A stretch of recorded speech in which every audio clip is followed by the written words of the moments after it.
Casey. We call this my house. We call the one in Yongsan my home. Because it's where your family is. Right, in a words matter kind of way. Here in Casey, I'm what's called Area 1. They have South Korea divided into areas based on how far away you are from North Korea. So this is as close as you can get. And then Area 2 encompasses Seoul, and they live in Yongsan, which is the base right dead in the center of Seoul. When did he have the conversation with you, honey? We're moving to Seoul. We knew that we were finding out soon, so we knew he was getting a command. We were so happy about that. He called and he was like, okay, we know. So I knew, like, it was one of those, I'm gonna ease into it kind of thing, you know? So he told me South Korea, and I was like, wow.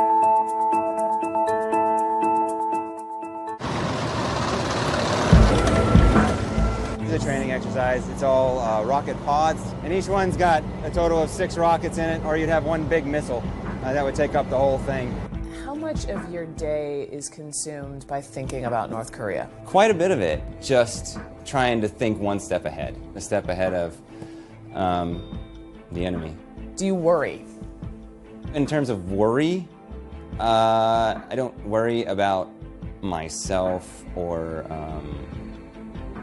my unit, because it's ready, it's trained, we can do our job. That part doesn't worry me. The only part that worries me is just them. Your family. Sure, and getting them out in a timely manner. We know, as a family of 4, you know, I would know that his job would take him one way, and I would be responsible for me and the girls and the dog. What is the plan if you were to get that call? We would have a meeting point with the rest of Post, and we would have our things that we've been kind of encouraged to have, whatever you want to take with you.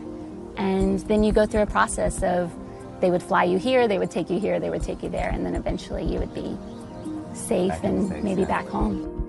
How would you describe a typical day in South Korea? It's pretty normal. It's pretty normal. Yeah, I go to school. We all go to school for 7 hours, come back, do homework. On the weekends, you can go out. There's little karaoke things that I do with my friends and little Korean barbecue dinner. Normally, sometimes we have like sleepovers with our friends. There's a park just right there, and we go there a lot. What's it like when you're waiting for your dad to come home on a Friday? It's kind of like, is he home yet? Is he home yet? Is he home yet? It was the ticker tape parade, you know, Every Friday. every Friday, and it just started to wear on both of us. It did feel like a welcome home party every Friday, and I was like, okay, look, I need some normalcy. I personally asked on a Friday night, let's keep it light on Fridays. It just gives us a minute just to connect again, to ease back in, to being around each other. And then on Saturday mornings, we try to have our moment, because then on Sunday mornings, I feel like that's the girls' moments with pancakes. I stay out of that. Like, I usually don't even partake in the pancakes. It's all them and Daddy. They're delicious, though. So, and then we see what we have. A lot of times it's just, we want simplicity. We cover so much of the heated up rhetoric, right, between Washington and Pyongyang. Can you feel that day to day over here? A little. The South Korean people are very, you know, it's just another day. They've seen worse, and it's infectious to us. We know what to do if it does happen. And this What's is the this it is kind happen? This is What's kind of the our it? job. Just, you know, full-on war, and we know, my soldiers know, we know exactly what to do. If and when that call came in to you and you're ready to roll, what does the call look like between you and your wife? Ugh, I don't want to even think about that. I guess it's a phone call. Say, hey, see you later. Get out. Get out. Yeah. Is it tough for you to think about? Yeah, it is. That part's hard. Why?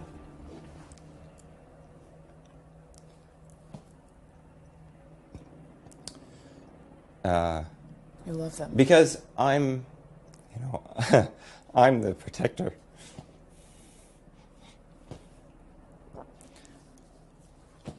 It's your job to protect your family.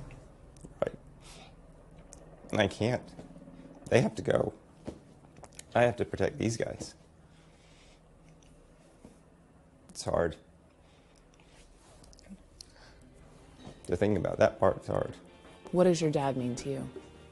It means a lot. He's a great father. I'm glad that he's around with us.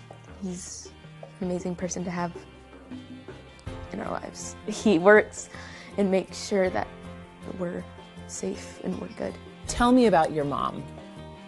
She helps a lot. She has to put up with so much, like taking care of us during the week when Daddy's not here. Since we move so much, family is the thing that keeps constant.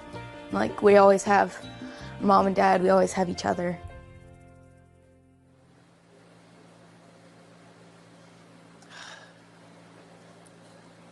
That is why we are grateful to people like Colonel Bright.